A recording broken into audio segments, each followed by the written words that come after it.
Welcome once again to Alchemy's online classes for class 9. Today we are going to start the supplementary reader chapter number 3, Iswaran the Storyteller. Yes, this is written by R.K. Lakshman. Now before we start the chapter, it's good that we should know about R.K. Lakshman. Rasipuram Krishnaswamy Iyer Lakshman is an Indian cartoonist, illustrator and humorist. He was born in Mysore. His father was a headmaster and Lakshman was the youngest of 6 sons. An older brother is the famous novelist and Vice Chancellor of MG University, Kerala. I guess everybody had heard about R.K. Lakshman Ki Duniya. Yes, this is only a brief description about R.K. Lakshman. Now it's time to switch on to our summary of Iswaran the Storyteller. In this story, there is one character named Mahendra. Yes, he was a junior supervisor in a firm which used to send the supervisors or the clerks at various types of construction sites like bridges, dams, and factories and so on.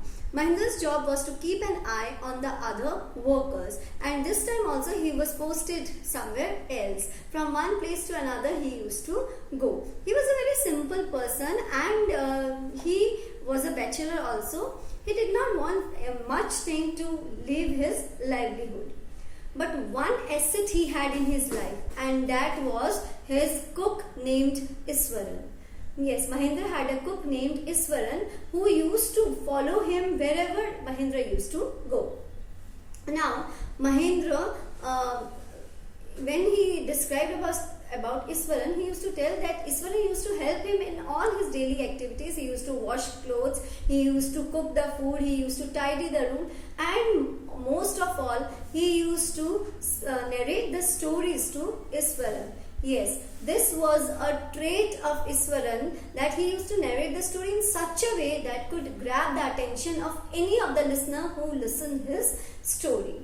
Now, the daily routine of Mahendra was to wake up early in the morning, do his daily activities, and then after having his breakfast and taking the things, something for him to eat in the afternoon, he used to leave for his work.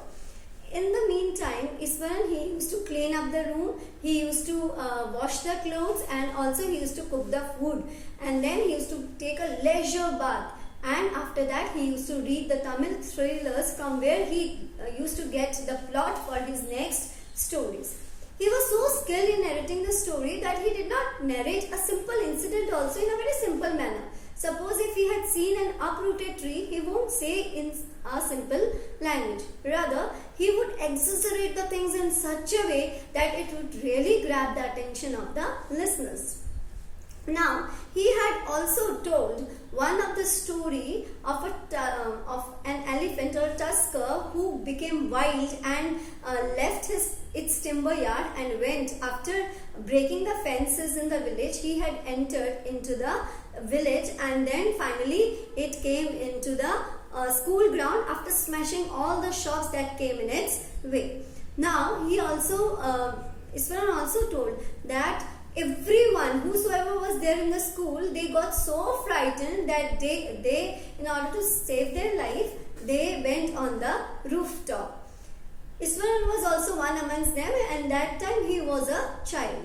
He said that everyone was feeling scared and everyone was standing on the rooftop and was observing what was happening, and on the other hand, this tusker, it became so wild that it grunted every now and then standing in the school playground. Iswaran said, I did not know what happened, but I took the cane from my teacher, and then I took the cane and then I straight away went down in front of the this tusker, gathering enough courage. Then he said that I just hit the cane on the third toenail of the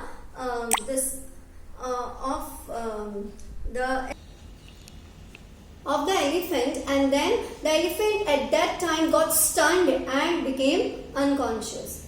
Saying so, Iswaran used to stop. That means he did not reach to the climax, rather he used to stop his story at a climax point so that Mahendra should have this curiosity to know what happened in the end. So saying so, he used to get up, he used to warm the food, he used to lit the candle, and then once again he used to sit down in order to narrate the story.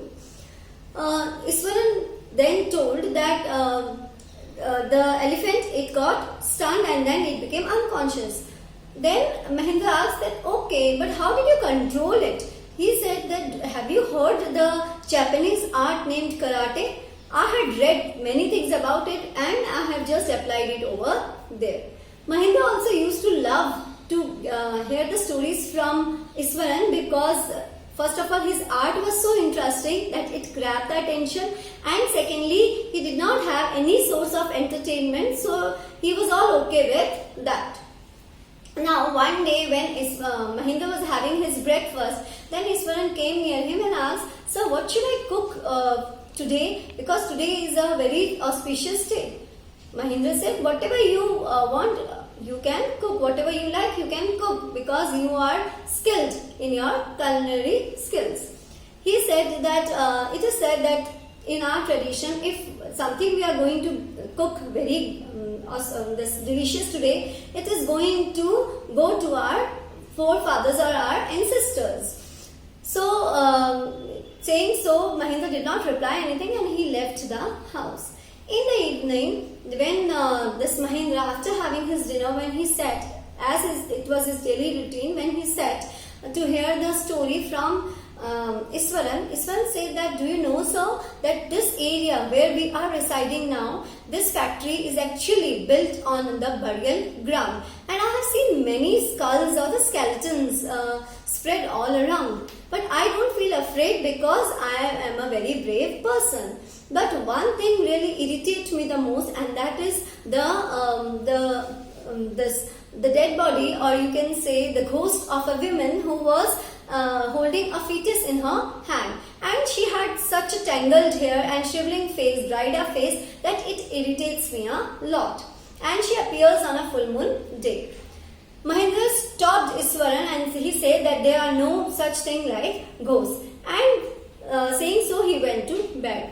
From that day onwards, he had something uneasiness in his heart, because he was the things whatever Iswaran had told him, it was just moving into his mind here and there.